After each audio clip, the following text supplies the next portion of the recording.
Welcome to the podcast of School Beyond Limitations. In this podcast, you will learn how to guide your child through their school life with the intention to help them find their unique essence that will allow your daughter, your son to live a fulfilled and meaningful life.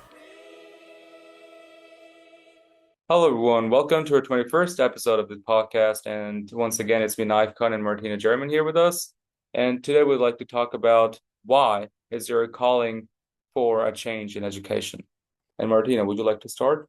Yes, I'm happy to start. And I think talking to so many students and encountering so many families, also during our admission process, I realize, how much there is this kind of sharing that the education system as it is, the conventional education system as it is, does not work anymore. When I talk to the students themselves before they join School Beyond Limitations, what oftentimes they say that they question the reason of what they are doing. Why do we have to prepare for tests constantly?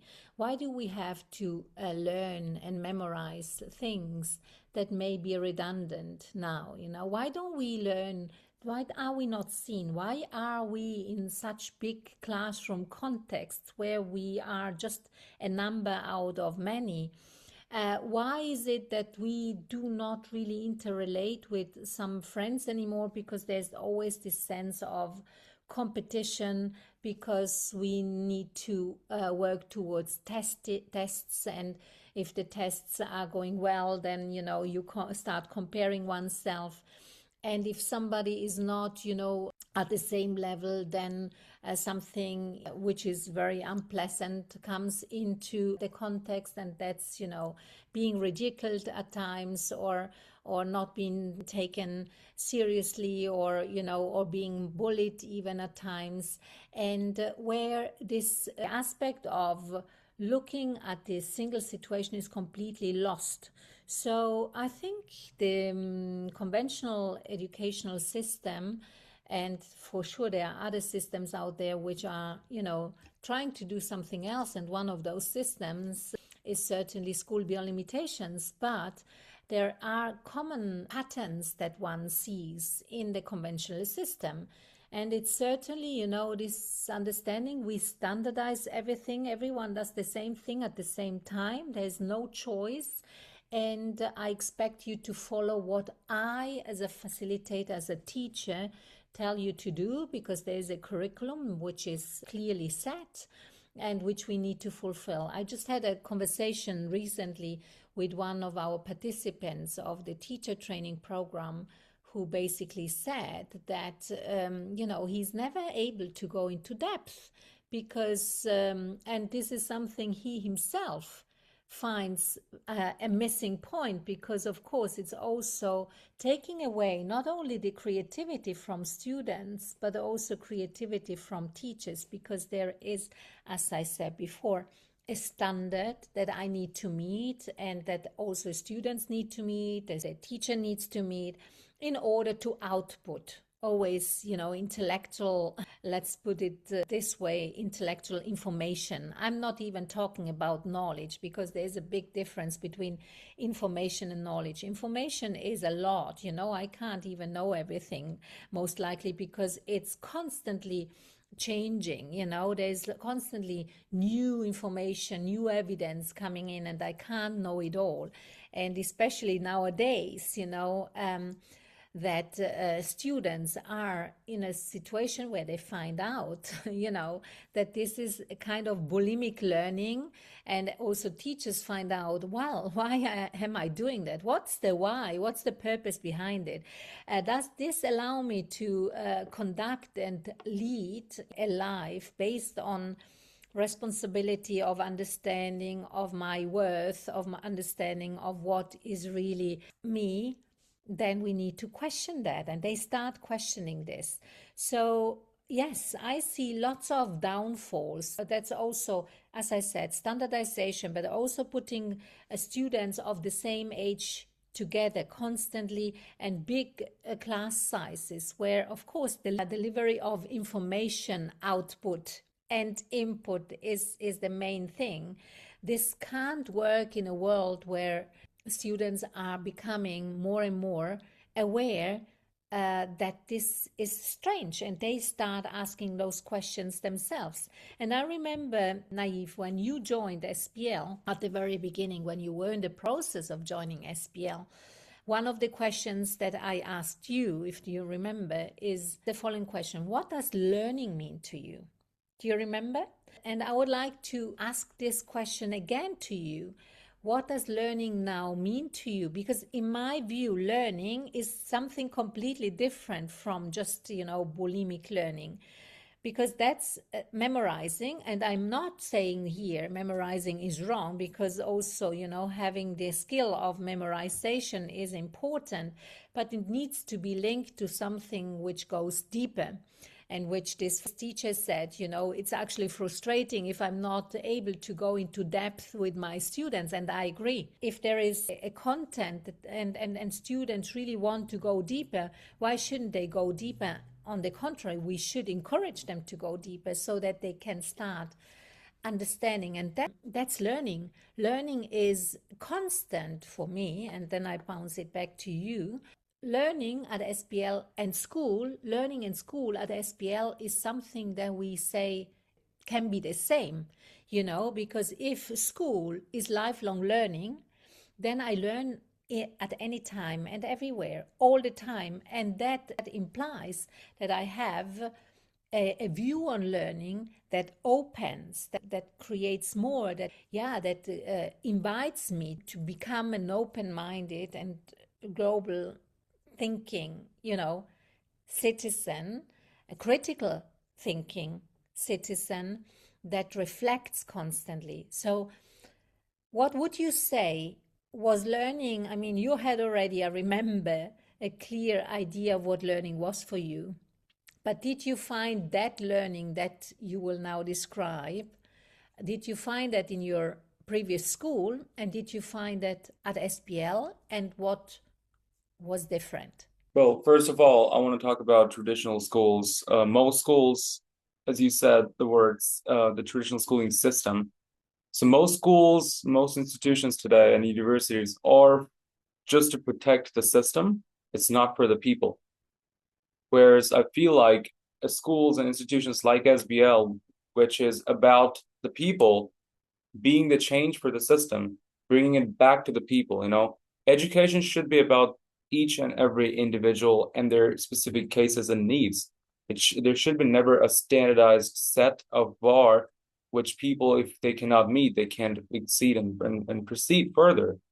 So I think this is a systemic change we need to have, and it's kind of a movement, as you always say, the SBL whole idea is a movement for people to have this notion of understanding that education should be about me and should be about others individually. And for learning, for me, I don't remember exactly what I said, but I think I already had this understanding of learning, how it should be like, even as like a 12 or 13-year-old, which is it should be about applying my understanding, applying my knowledge, and applying whatever I'm learning into the world. If none of the things that I'm learning and knowing can be applied by me and can be used to contribute to the world, I don't think that is necessarily a learning if I don't have any contribution. And learning as I'm growing, learning for me now is also about authentic reflection. Sometimes the standardized tests, what it does is that it will give you confidence on certain aspects, and then it demoralizes you on certain aspects, which may not be the case. Sometimes I may get good grades on a specific subject, but then I find myself lost when I'm like into the work field or when I'm somewhere else, because I do not have the soft skills that's required to express my understanding, to express my knowledge. Just one example, right? So learning should be about authentic reflection, like what exactly is lacking in me, and perhaps I want to improve there, and what exactly I have, what are the exact strengths that I have, which can be then further, amplified to be contributing to the world. And this honest understanding and honest reflection can only be done if I'm being heard, I'm being listened to, and then I get to engagedly work on it continuously. And as you said, it's constantly and continuously through a process. And oftentimes in traditional schools where you have 20, 30 people at once, and then you have this an input and output kind of system, it's hard. It's hard for teachers, it's hard for students to grasp what the teacher is saying, and it's hard for the teacher to even notice because, and as you said, teachers training will also play a big role here because teachers are also in a way expected to be robots. They're robotic. They come into the class, they write some things off. I mean, we always hear it from a student's perspective that a student goes to a class and then it listens to the things, it memorizes and writes. But also for the teachers, it's them going every single day to the class and writing some things on the board and then expecting the students to learn from it. So the expectation there is wrong. It's been wrongly seated into a teacher's mind. And that's why we have to be, as facilitators, a lot more open towards receiving and observing every specific cases of individuals very nichely, because there should never ever be a standardized way to look into every student's circumstances. If that then happens, then what's going to happen is that many and majority of them will not be heard, and they'll be demoralized, and they'll not know what exactly is their purpose, which is to be served.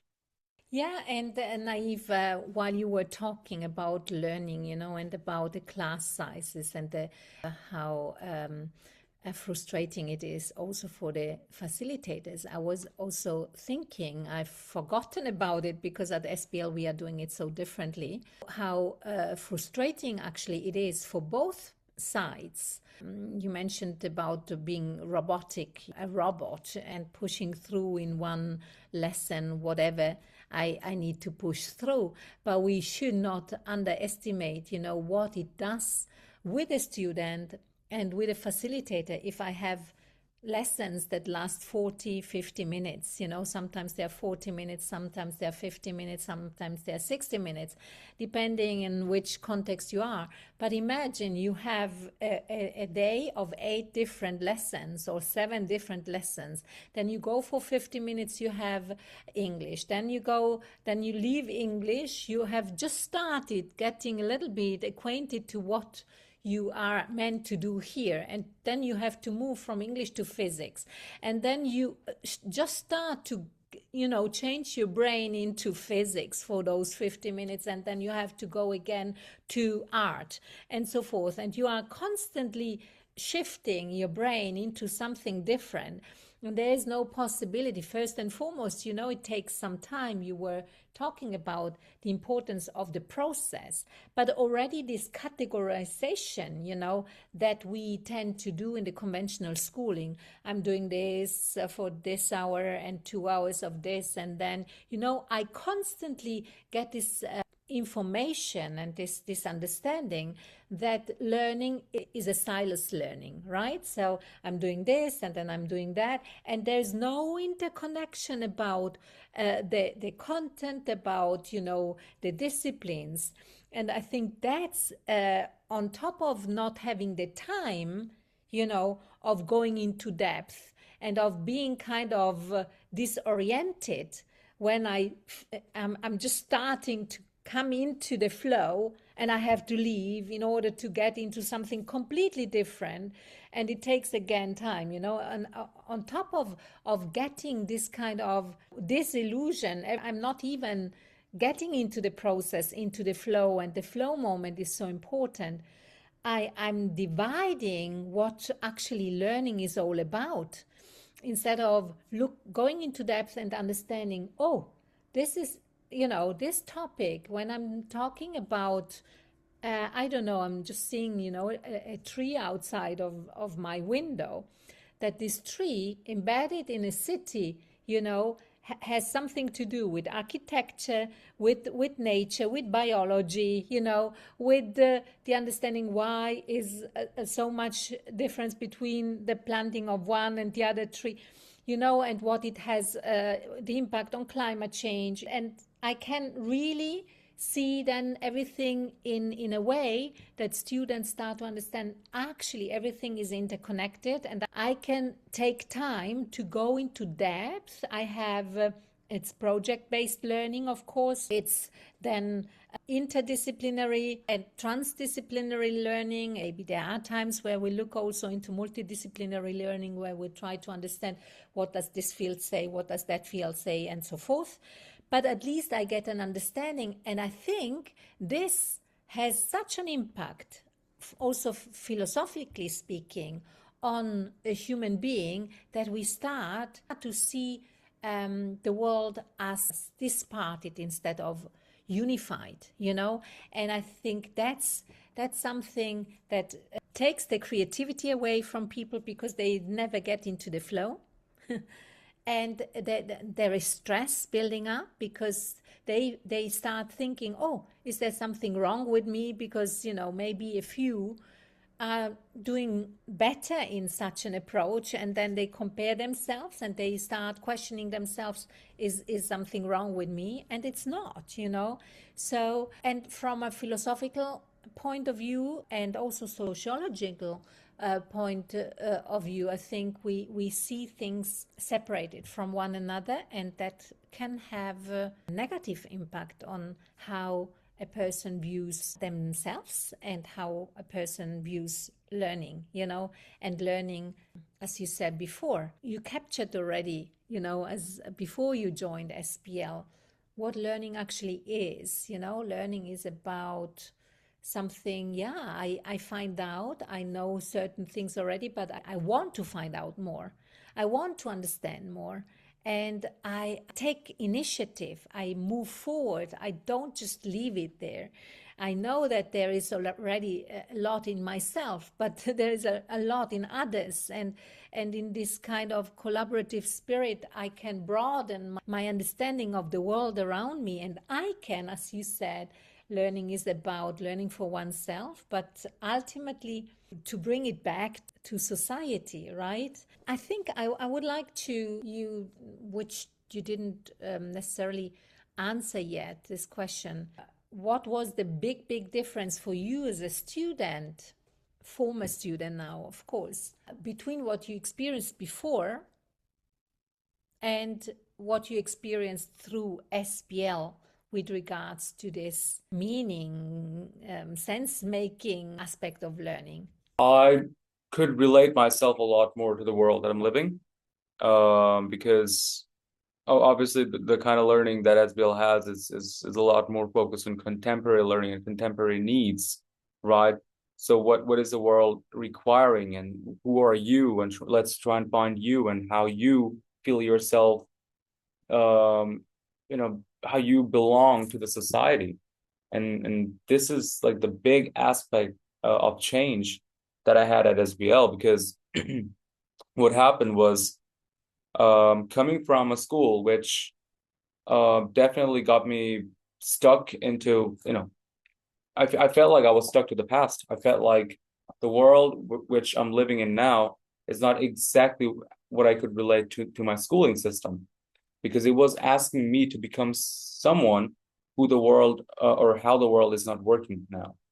And another big difference was that was very, as I said, traditional schools are very focused on the systems. It's never about the students. It's never about, and I want to go back to one topic before moving forward, is that the teachers aspect. In traditional schools, we call it teachers. Here at SBL, we call it facilitators. Now, a lot of the teachers that I've spoken to after coming out from the traditional schooling and after doing like 5 years of schooling at SBL, now when I go back to those teachers and I ask them, some of them, they definitely feel like there is wrong with the educational system, and they would want to do a lot more for their students, but they just can't, because they're stuck into a system which constantly pushes them to be someone who they don't want to be. They want to support the student and everyone individual. They want to listen to them, but this is not how the system is working. And of course, I mean, when you are a part of the society that does not help you to come out of the system, because perhaps you're not evaluated properly to be, like good enough to survive in the society because of the tests and the grades and all, it's hard. It's hard for you to think alternatively, like, oh, what else then could be done for me to belong to the society? So coming back to your initial question, one of the other things that I felt was definitely the change in how you perceive education and how people perceive you, the people around you, the peers, the teachers, so like the facilitators, even um, the people around you who are not within specifically the schooling system. They also tend to interact with you much more differently because now you are wanting to be a lot more engaging. You have this tendency to become more curious. What one of the things that traditional school does is that it demotivates you to be curious about things. So what happens is you were giving the example of like, oh, I see a plant outside my window, and I want to know how the plant grows through a different process, right? This kind of curiosity, gets killed because of the system that has been enforced upon you. So you tend to not have the curiosity because you are not in the right state of mind to be even that curious, to be even that creative, because you're drained. You're drained, you're tired, you're in certain cases, you're exhausted about all the things. And the frustration then, of course, does not bring the right sense of education. So when you're at a setting like SBL, it unites a bunch of thinkers, it unites a bunch of curious people and motivated learners to come together, and then they get to share and exchange things and ideas. And of course, as they grow older, it becomes much more intensive in terms of actually practicing it and making it a habit and practicing through lifestyles. So the change of lifestyle is also heavily noticed at SBL. You not only expect things to come at you, rather you go at it to see and to find more. And this, I think, is the biggest difference from traditional schools to SBL. And just about the process, I think what SBL also does is that it opens up the door for someone to go at it. And then there are facilitators to facilitate the way, but then they even push it further. And the idea of schools and universities for me is school is more about just finding yourselves and knowing who you truly are until you find your purpose. And now once you have this clear understanding and clear path, the schools are never for the idea that, oh, I want to be half clear about things. And at the universities, they complete that understanding. No, no, no. School should be about the understanding process of everything. It should be about, knowing and visioning the clear passage and the path. University is when you actually step a bit higher and then you intensify your learning. And that's a bit more about practicing things. And then, of course, you go into the work field. So this process is misunderstood. Sometimes it's very detached. I think I mentioned it in one of our previous conversations, which is we always detach primary school to homeschooling, and homeschooling is a big aspect of SBL as well. SBL encourages parents and the families to learn together and spend good time and see the scope of learning through family engagements, family activities. And that is a part of homeschooling too. So when we detach the learnings like from travel learning to homeschooling to schooling at a conventional setting and then schooling at a university, this is where the problem gets created. We create an artificial problem, which is we think this university or this, grade 8 is greater than grade 5 or grade 6. And that's where the age groupings comes in. We think someone older than us is blindly more experienced and blindly more knowing than us. So we always tend to put ourselves a little below, and then we look up at them because they perhaps know more. But then also, like from the older students, it's always like, oh, I've passed through grade 6, now I'm at grade 7, and I'm going to go to grade 8 and 9, and we always look forward, like how we elevate ourselves. But this is not the process. It should be about inter-exchange of ideas from different age point of view as well, because sometimes it's been, I think people have now enough evidence to see a 12-year-old can be more mature than a 15-year-old in certain aspects because they've lived through certain situations a lot more than others, and they've experienced certain aspects more. And this is like what education should be about, and especially like in today's world's needs, because it's no longer about having labor workers or factory workers anymore like it used to be maybe 3 centuries ago. So I think we have to adapt to what the world is requiring now. We have to adapt to our surroundings and environment for best contributing to the society back. Yeah, I do agree with most of what you said, but not with everything. There is just one thing I'm not completely in agreement when you talked about, the school is there to just open the pathway for a student, and then there is university that goes into depth. I think, yes, of course, university will go more into depth because I have more time, and then I'm ready to, for the work space and work field. I think it's all starting to blend more, it's more blended, and I don't see any reason for a student who's not yet at university to go into very much depth because they are so interested in certain, aspects. And what you mentioned before, I think it's very important. We aim for our students to become the leaders of their own lives, and I think that's an important aspect. And you started, your remarks before by saying what is the difference in the learning process with students from SPL and maybe students who are not used to that, is that there is curiosity there, and the curiosity that has always been within us, yeah, from the very beginning. But the curiosity helps us ask constant questions. It's important that we always further ask what else is possible here, what else, so that we go into this understanding of we can do so much more than what we thought up to now, because up to now, this is based on our past. And now we are in the present moment. And in the present moment, I can make a choice every moment once again towards, shall I stay in the comfort zone? Shall I stay here and do it as I used to do it constantly because it makes me feel, safe? And a little bit, we know from the human needs that safety and certainty is an important human need. But if there is only certainty and no variety coming in anymore, and we talked about that already in the past, then I get numb and paralyzed. I'm not anymore using the capabilities that I have within myself. So, what you said before, I can completely relate to that. And I think this is what we are doing at SPL, but with the clarity that, yes, go into as much depth as possible. You do not have to wait until you have your diploma at university level. You can already start before.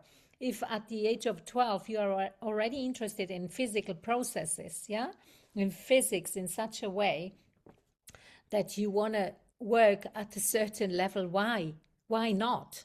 Yeah, why not? And that's where you said yes. That's why this mixed age group setting is so important, and that's something we don't have in other schools, in conventional schools, because we are at different developmental levels. We are bringing different interests, different priorities, and in our thinking, different attitudes. But the attitude that we all aim for developing further is just this clarity. Yes, let's go towards, let's open up, let's be solution oriented, and let's look at anything in life out of a space of curiosity, yeah, by not labeling it and by not judging it, this is good and this is wrong, but by saying, okay, what else can I do now if it didn't take me further, and being embedded in in an environment where there are supporters around you, because that's important. You also mentioned before, and I'm a firm believer of that. It's always important to surround yourself with people who are also ahead of you, whom you can look up to in certain ways. You can. It's important to appreciate yourself, but you also need to, have somebody who has already done what you haven't done yet, or whom you think has more skills in certain ways or knowledge in certain ways, and that will lift you up and will, also make you an expert in certain fields, which is important. So that's the aim. And never say, yeah, you are the expert and I'm nothing. Yeah, no, you are the expert. I'm somebody who brings maybe a bit. I'm always talking about the beginner's mind. I will never stop talking about the beginner's mind. The importance to keep a beginner's mind constantly, because that allows me to really experience life in the present moment so that I can shape the future, right? And I feel empowered to shape the future. I think the beginner's mind and the beginner's journey is different in for everyone. It's a different set of journey. So you also get to reflect on what exactly and where exactly are they coming from, and what exactly is leading to that thought. I mean, Martin, I mean, when you started privately schooling back in your time, the world you lived in is very different to ours, to mine, and the world the newcomers are coming from is very different to what I experienced when I was young. So it's always good to look from their aspect of when they're just starting out, to see and envision where they could potentially go and how they could potentially shape that process. But I just want to go back a little bit on the comment that I made about university. I'm one of those students who never felt the necessity to necessarily go to a university, because I feel like you can start off just now. And Faces, as you know, is a product of it. Is that we work on a clothing brand, and that came out of SBL, and just two people talking in a classroom, and then one day thinking like, let's work on this. So we intensively worked on this. But what I meant with the university thing is that the current university system that we have is something that I'm not a big fan of. But if there could be a change that could be brought, then as you said very rightly, that we don't have to wait like I have to be at a university level to already research, but rather if there is an institution that supports the idea of like going in depth when you want to, after, let's say, for example, someone like me who finished with schools, right? I finished with SBL. Now I don't necessarily see an institute. I haven't seen any institutions yet that supports entirely the way I want to be supported on certain things, because of course, then again, it requires, traditional grades and diplomas and all. Although surprisingly, there are universities who are changing their system, who are changing their institutional processes and getting back to you. But learning, as you said, is constant. There shouldn't be any stop just because you're not at a certain level yet, or you're not at a certain level of institution yet. It should just go on and carry on. And if there is an institution, if there are people, an institution is not just something like a system. Institution is about the people in them. So if there are right set of people that can support you for on a certain things, then of course, I mean, I do encourage to get into there. For example, SBL is not just about the system. SBL is about the facilitators it brings in. It's about the trained facilitators. It's about the facilitators who want to be with you and want to listen to you. It's about the students who are self-motivated to learn. It's about the parents who feel like the destination that is standardized for majority by the system, which is to pass through schools, get to universities, get a job, is not necessarily something they want for their children. That's where the change comes in, is to have the common understanding and the common mindset of people to come together at a place. And this is, I mean, we were just talking prior to this recording about the intellectual aspect of education back in the days, where people would come to a place and then they would discuss a lot of the things, and they would talk about life, talk about problems, talk about solutions to things. And this is how the knowledge exchanged back in the days, and this is how knowledge turned into understanding, and then that turned into learning, that turned into habits and practices, and society shaped because of their conversation, because of their exchange of ideas into a small classroom. The whole society changed because of that. So this is Yeah, how I do and it. yeah, and I think what you just brought to the table now is very important. In order to for the conversation to happen, I have to be learning to listen to one another carefully, to mindfully, and not just to be there and share what I think, and then I'm done and I'm going. but I have to engage in the conversation. You touched upon something, from the past, in the ancient Greece, where agora was just part of debating important life topics among intellectuals. And that's important. We have to have this kind of openness towards what other people say, and that's also interconnected what we said before about curiosity, right? If I stay curious and I appreciate, of course, what I have to bring to the table, but with this kind of modesty and humbleness to say, okay, what else is out there? And you rightly said, the way I brought up and was raised, and was exposed to as a student is completely different from how today's students go through life. There is already a big difference between 15 years ago, 10 years ago. I would say 15 years ago was much different from now, right? And now again another wave of change with the use of artificial intelligence.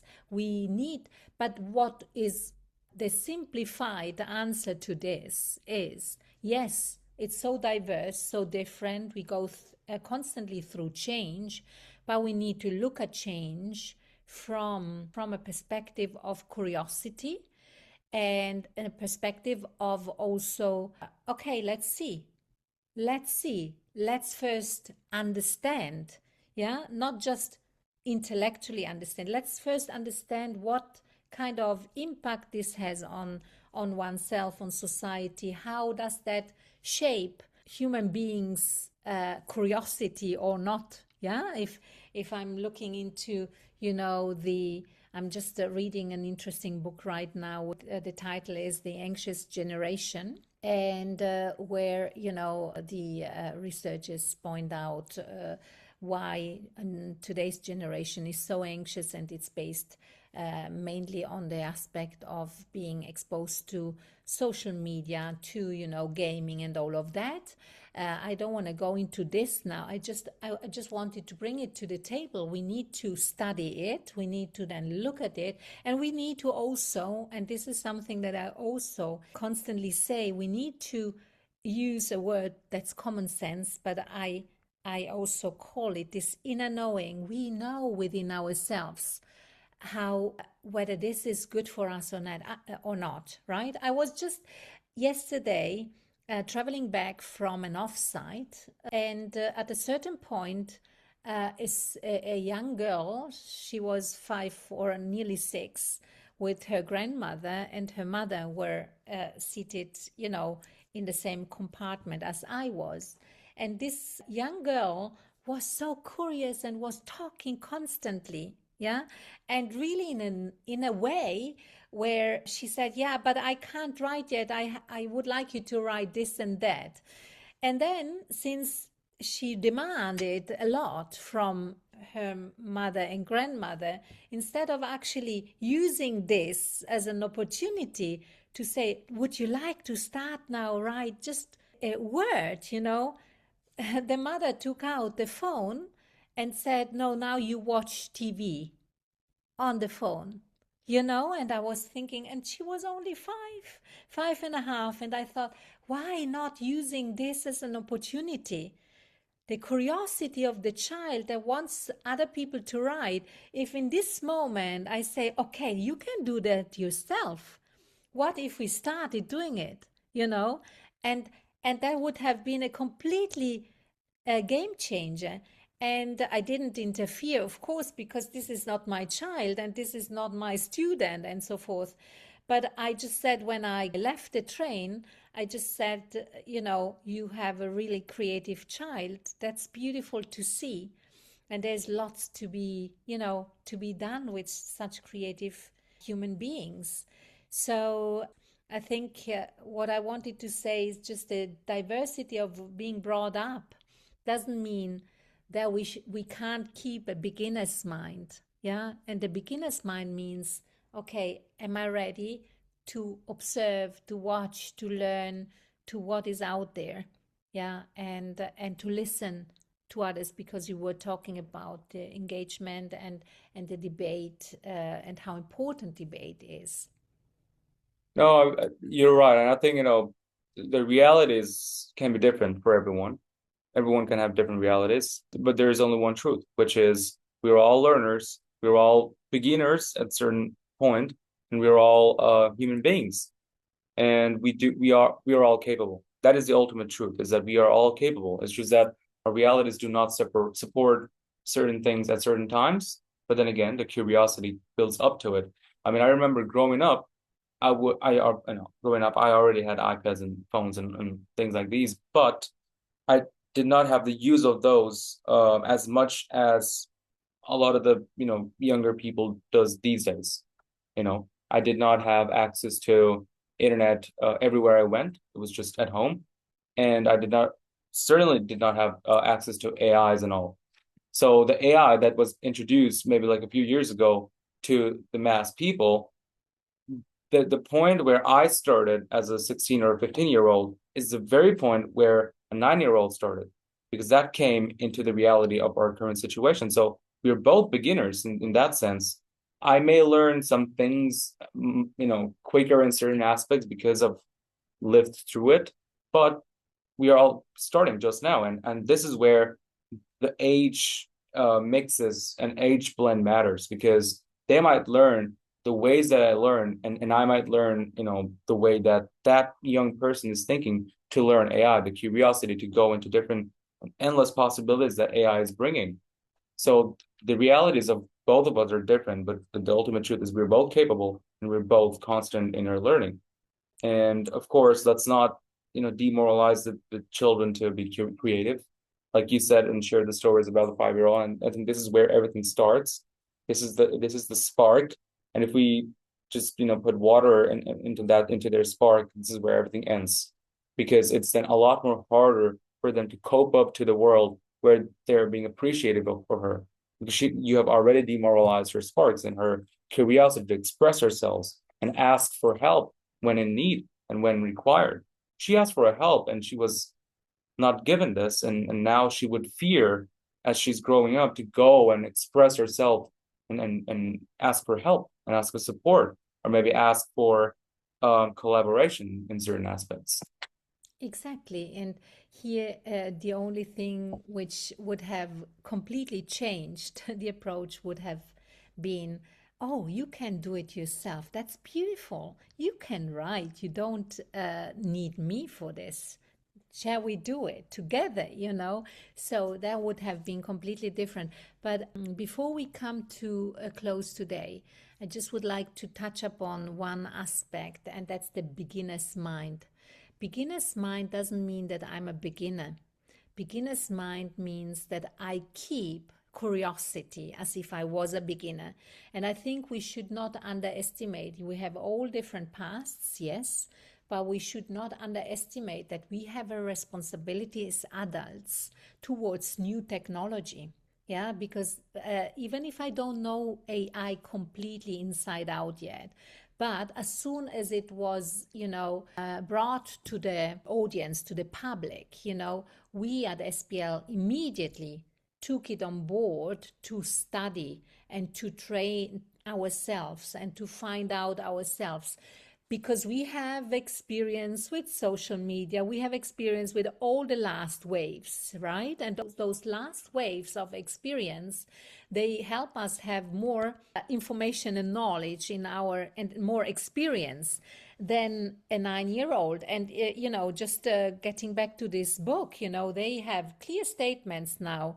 Up to a certain age, no phone. Up to a certain age, no social media. And if we are looking what's happening now in many countries, yeah, they are banning, the phones from the schools and the devices from the schools and so forth. And I'm not for banning. I'm just saying we need to know as adults what's good for the brain of a human being at a certain age, because you said it yourself before, the brains of children and teenagers, they are still in the process of being formed constantly more than of adults. But even adults, we know it nowadays that neuroplasticity is something that's a given. It's constantly, we can shape the use of how we use our brains, right? And that's such a powerful, knowledge. And that's why that it's our duty as adults, as parents in the first place, and as educators to protect our children so that they can form and use their brains in a way that they become independent learners and constantly, curious learners, so that they see the beauty of moving forward. No, absolutely. And I think it's a good end to our conversation. This is definitely something we will like to extend in our next conversation. And until then, goodbye. And thanks for staying with us.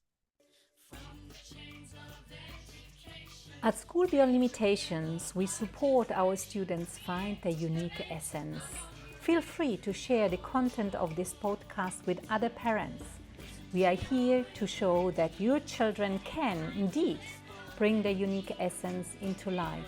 So, reach out to us if you think that this is what you'd like your daughter, your son to experience, or apply through our website.